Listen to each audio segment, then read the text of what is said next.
بسم اللہ الرحمن الرحیم۔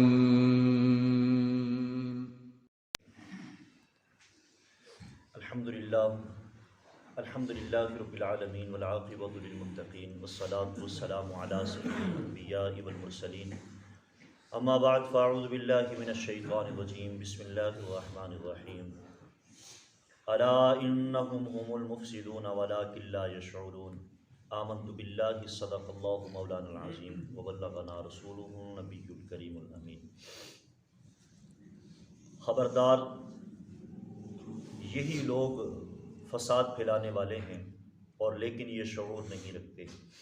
الصلاۃ والسلام علیک یا سیدی یا رسول اللہ، الصلاۃ والسلام علیک یا سیدی یا حبیب اللہ، الصلاۃ والسلام علیک یا سیدی یا نور من نور اللہ،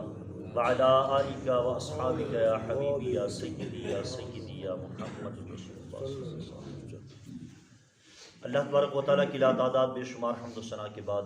درود و سلام کا نذرانہ حضور تاجدار مدینہ سرور قلب و سینہ فیض گنجینہ صلی اللہ تعالیٰ علیہ وآلہ وسلم کی بارگاہ میں۔ میرے واجب القدر بزرگ اور دوستوں، نوجوان ساتھیوں، سورۃ البقرہ کی آیت نمبر 12 آپ کے سامنے تلاوت کرنے کا شرف حاصل کیا ہے۔ دعا ہے خالق کائنات قرآن پاک کے نور سے ہمارے دلوں کو منور فرمائے، رب ذوالجلال حق شناسی کی توفیق عطا فرمائے، حق کو سمجھنے کی اور حق پر چلنے کی توفیق عطا فرمائے۔ میرے واجب القدر خالق کائنات اس آیا مقدسہ میں منافقین کا ذکر فرمایا، جیسا کہ پہلے بھی میں نے عرض کیا کہ 13 آیات مقدسہ جو ہیں وہ منافقین کے بارے میں ذکر کی جائے گی۔ خالق کائنات نے اس آیا مقدسہ میں بھی منافقین کے فساد کا ذکر فرمایا اور تحقیقاً فرمایا، کیونکہ وہ کہتے تھے قالوا انما نحن مصلحون، کہ ہم اس کے سوا کچھ نہیں کہ ہم اصلاح کرنے والے ہیں۔ تو رب ذوالجلال نے ان کے اس دعوے کو رد کرتے ہوئے خالق کائنات نے فرمایا یہی فسادی لوگ ہیں، فساد پھیلانے والے یہی لوگ ہیں۔ اس آیا مقدسہ کا پچھلی آیتوں کے ساتھ بڑا بہتر تعلق ہے، بڑا مضبوط تعلق ہے کہ پچھلی آیات مقدسہ میں ان فسادیوں کو، ان منافقین کی جماعت کو خالق کائنات نے فساد کرنے سے منع فرمایا، تو انہوں نے اس فساد کو اصلاح کا نام دیا۔ اس آیا مقدسہ میں اللہ تبارک و تعالیٰ نے ان کے اس دعوے کو رد کرتے ہوئے ایک دلیل ارشاد فرمائی کہ یہ جس کو اصلاح کہتے ہیں وہ در حقیقت اصلاح نہیں بلکہ فساد ہے، اور یہ زمین میں فساد پھیلانے والی جو قوم ہے، جو جماعت ہے، جو فرقہ ہے، وہ یہی منافقین کی جماعت ہے۔ رب ذوالجلال نے فرمایا الا تنبیہ کے لیے آتا ہے، یا تو کسی غافل کو خبردار کرنے کے لیے یا کلام کی اہمیت کو سمجھانے کے لیے الا بولا جاتا ہے۔ اگر تو الا کا اشارہ منافقین کی طرف ہے تو پھر یہ غفلت سے جگانے کے لیے ہے۔ الا لفظ جو ہے غفلت سے، کیونکہ وہ غافل ہیں، ان کو اتنا ہی نہیں پتا کہ ہم جو کام کر رہے ہیں وہ اصلاح نہیں بلکہ فساد ہے، تو اس لیے اس غفلت سے جگانے کے لیے خالق کائنات نے الا بولا۔ اور اگر الا کا اشارہ حضور صلی اللہ علیہ وآلہ وسلم کے غلاموں کی طرف ہے تو پھر کلام کی اہمیت کو سمجھانے کے لیے یہ ذکر کیا گیا۔ رب ذوالجلال نے فرمایا الا، خبردار، لفظی معنی کیا ہے؟ خبردار، انہم، بے شک وہی لوگ جن کا ذکر پہلے ہوا، بے شک وہی لوگ، انا یہ وہاں بولا جاتا ہے جہاں کلام کے انکار کرنے کا شبہ ہو، یعنی کلام اتنی اہمیت کا حامل ہو کہ سننے والا، عام فہم عقل والا جو ہے، اس کی عقل اس کو قبول نہ کرے، وہ تردد کا شکار ہو جائے کہ پتہ نہیں یہ حق ہے یا نہیں ہے۔ وہاں عربی میں بولا جاتا ہے انا، یعنی اس شک کو دور کرنے کے لیے، ان شبہات کو دور کرنے کے لیے خالق کائنات نے فرمایا اِنَّا، بے شک، یعنی یہ کلام، یہ جملہ، یہ آیت، یہ میرا فرمان، یہ شک سے پاک ہے۔ بے شک، اِنَّا، ہم کی ضمیر جو ہے منافقین کی طرف اشارہ کر رہی ہے۔ اِنَّهُم، بے شک وہی، وہ لوگ جو ہیں، ہم المفسدون، ہم جو ہے وہ دو مرتبہ آئی۔ انہوں نے بولا تھا انما نحن مصلحون، کہ ہم اس کے سوا کچھ نہیں، کہ ہم اصلاح کرنے والے ہیں۔ خالق کائنات نے ہم ضمیر کو دو مرتبہ ذکر فرمایا، یعنی حصر کے معنی پیدا ہو گئے۔ خالق کائنات نے فرمایا بے شک یہی لوگ ہیں، منافقین کی جماعت جو ہے یہی لوگ ہیں فساد کرنے والے، اس کے علاوہ اور کوئی فسادی نہیں۔ تو میرے واجب القدر، یہاں میں ایک نقطہ آپ کی گوش گزار کرتا چلوں۔ خالق کائنات نے منافقین کو فسادی کہا۔ بظاہراً تو لگتا یہ تھا، دیکھنے میں یہ آتا تھا کہ منافقین کی جماعت جو ہے یہ اصلاح کرنے والی ہے، اور میرے محبوب کے غلام جو ہیں، جو مسلمان ہیں، یہ ہمیشہ جنگجو ہیں، ہمیشہ جنگجو رہتے ہیں، کہ جنگ کے لیے ہمیشہ تیار رہتے ہیں۔ یہاں ایک میں محبت والی بات عرض کر چکا، جب ہم پیدا ہوتے ہیں نا، مسلمان کا بچہ جب پیدا ہوتا ہے، صوفیہ کرام فرماتے ہیں مسلمان کا بچہ پیدا ہوتے ہی مجاہد ہے، پیدا ہوتے ہی مجاہد ہے۔ ہمارے کان میں جب یہ آذان ہوتی ہے، مولانا صاحب جب آ کے آذان دیتے ہیں، وہ در حقیقت اذان نہیں ہوتی، وہ ایک تو مبارک ہوتی ہے اس چیز کی کہ مبارک ہو تجھے، تو غلام مصطفیٰ بن کے آیا ہے، تو محبوب کا غلام بن کے آیا ہے، تجھے اس چیز کی مبارک۔ اور جب مولانا صاحب کہتے ہیں نا کہ اشہد ان لا الہ الا اللہ، تو ہمارے ساتھ وہ ایک وعدہ ہے، در حقیقت صوفیہ کرام فرماتے ہیں وہ ہم وعدے کا اقرار کر رہے ہوتے ہیں کہ ہاں میں اس چیز کو تسلیم کرتا ہوں کہ میں مسلمان کے گھر پیدا ہوا، میں غلام مصطفیٰ بن کے آیا، تو انشاءاللہ عز و جل میں ساری زندگی غلام مصطفیٰ بن کے رہوں گا۔ میرے مصطفیٰ کریم پر اگر کوئی انگلی بھی اٹھائے گا اس کا سر تن سے جدا ہوگا۔ یہ وعدہ ہوتا ہے انسان کا، ایک مسلمان بچے کا اپنے محبوب کے ساتھ وفاداری کا یہ وعدہ ہوتا ہے۔ بچہ پیدا ہوتے ہی مجاہد ہے، مسلمان کا بچہ پیدا ہوتے ہی، اس کو جہاد سکھانا نہیں پڑے گا، یہ پیدا ہوتے ہی اگر تو قرآن پہ انگلی اٹھائے گا تیرا سر تن سے جدا ہوگا، اگر تو اس کے محبوب پہ انگلی اٹھائے گا، دین اسلام پہ انگلی اٹھائے گا، اپنی زبان کو لمبی کرے گا، تو ظاہراً دیکھنے میں یہی آتا ہے کہ مسلمان جنگجو ہیں، یہ جنگ کو پسند کرتے ہیں۔ تو میرے واجب القدر، مسلمان سے زیادہ، میرے محبوب کے غلاموں سے زیادہ امن پسند بھی کوئی نہیں۔ لیکن جب بات آئے گی دین اسلام پر، تو ایک مسلمان اور وفادار مسلمان جو ہے، جو کلمے کی لاج کو نبھانا جانتا ہے، وہ مسلمان کبھی بھی خاموش نہیں رہے گا، کبھی بھی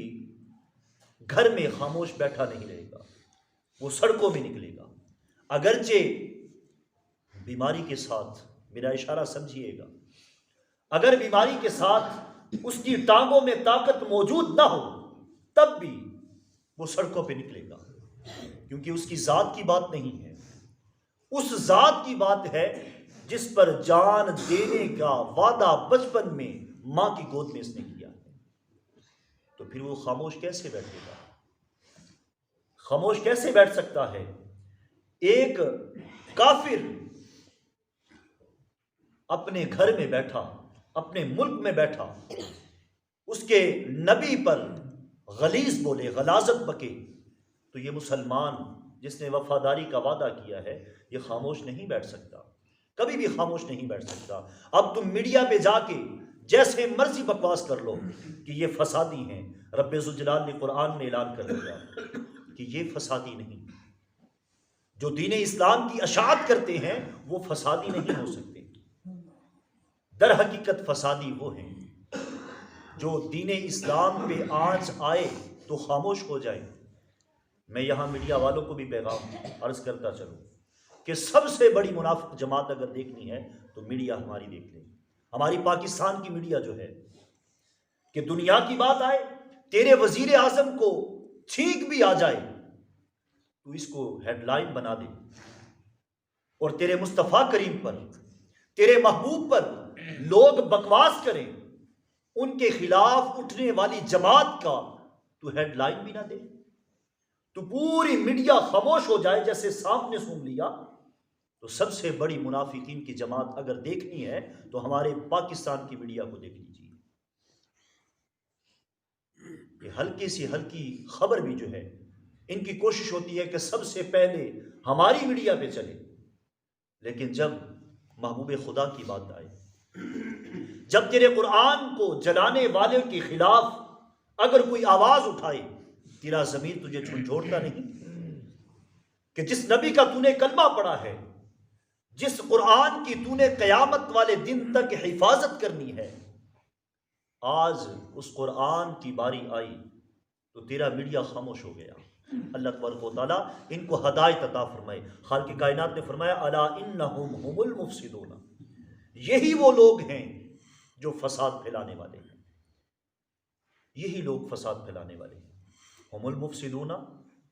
پھر لطف کی بات یہ ہے ولکن لا یشعرون، ان کی عقلیں ایسی اندھی ہو گئی، کیونکہ دل کا اندھا ہونے سے بہتر ہے، صوفیہ کرام فرماتے ہیں دل کا اندھا ہونے سے بہتر ہے انسان آنکھوں کا اندھا ہو جائے، دل کا اندھا ہونے سے بہتر ہے انسان آنکھوں کا اندھا ہو جائے، کیونکہ آنکھوں کا اندھا جو ہے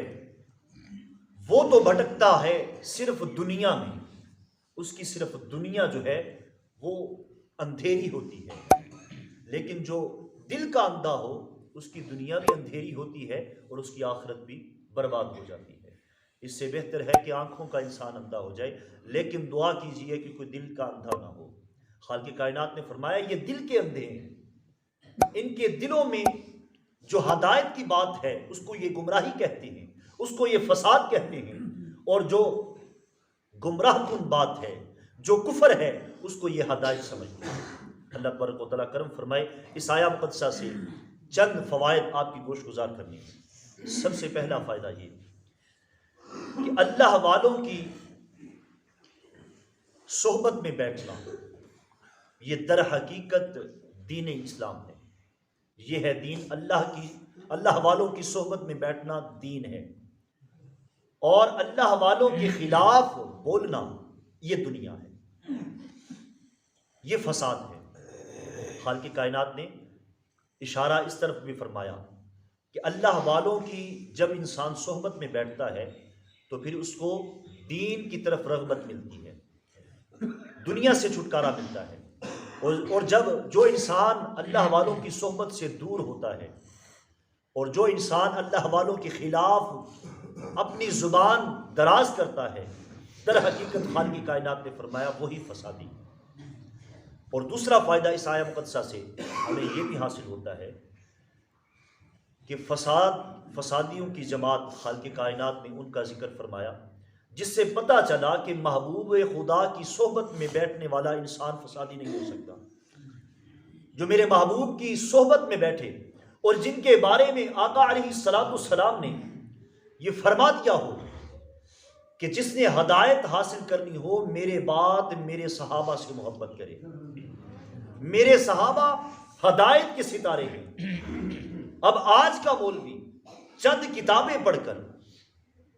وہ منبر رسول پہ آ کے بیٹھ کر صحابہ اکرام کے بارے میں یا اہل بیت کے بارے میں وہ اپنی زبان گندی کرے اور لوگوں کو گمراہ کرنے کی کوشش کرے، تو پھر خالق کائنات نے اعلان فرما دیا الا خبردار یہی لوگ ہیں فسادی، کہ جس کو میرے محبوب نے کہہ دیا کہ ہدایت کے ستارے ہیں، ان کے بارے میں لوگوں کو گمراہ کرے اور کہے کہ نعوذ باللہ من ذالک العیاذ باللہ نقل کفر نباشد، کہ صحابہ اکرام جو ہیں وہ فسادی تھے، انہوں نے فساد پھیلایا۔ نہ میرے عزیز محترم، صحابہ اکرام کی آپس میں جو جنگیں ہیں، جو آپس میں انہوں نے جنگیں لڑی ہیں، وہ بھی ہدایت سے خالی نہیں۔ اللہ تبارک و تعالیٰ کرم فرمائے۔ میں دلیل کے لیے عرض کرتا چلوں، یہ تیری کم عقلی ہو سکتی ہے، کم علمی ہو سکتی ہے،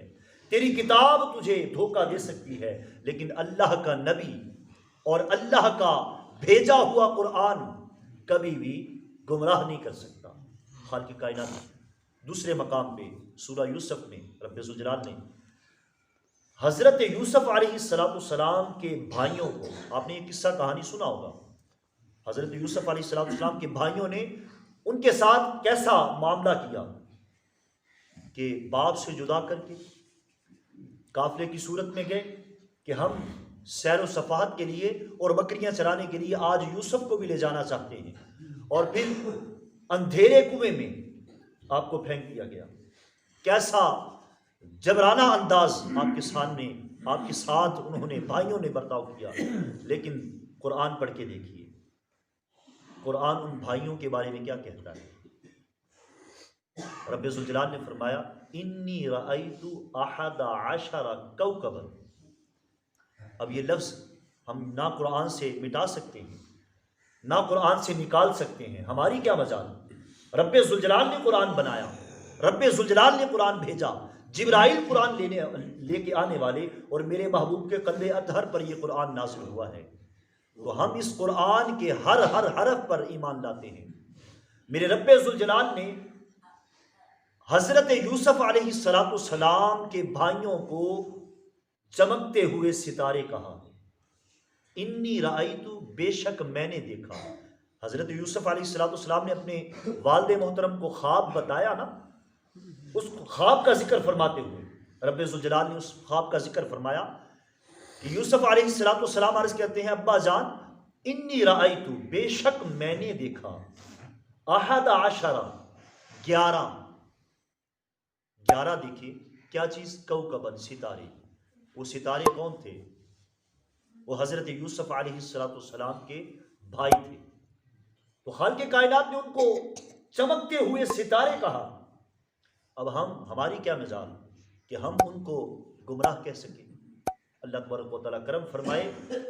اللہ تبارک و تعالیٰ قرآن پاک کو سمجھنے کی، سمجھ کر اس پر عمل کرنے کی توفیق عطا فرمائے۔ قرآن کو سمجھنا ہر ایک کے بس کی بات نہیں ہے۔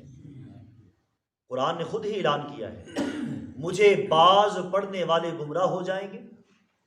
مجھے بعض پڑھنے والے، جس کا مفہوم میں عرض کر رہا ہوں اس آیہ مقدسہ کا، پڑھتے قرآن ہوں گے لیکن ہوں گے گمراہ، پڑھتے قرآن ہی ہوں گے لیکن ہوں گے ہدایت کے ستارے۔ اللہ تبارک و تعالیٰ کرم فرمائے، خالق کائنات قرآن پاک کو صحیح معنی میں سمجھنے کی، سمجھ کر عمل کرنے کی بھی توفیق عطا فرمائے۔ آمین آمین ثم آمین، وآخر دعوانا ان الحمد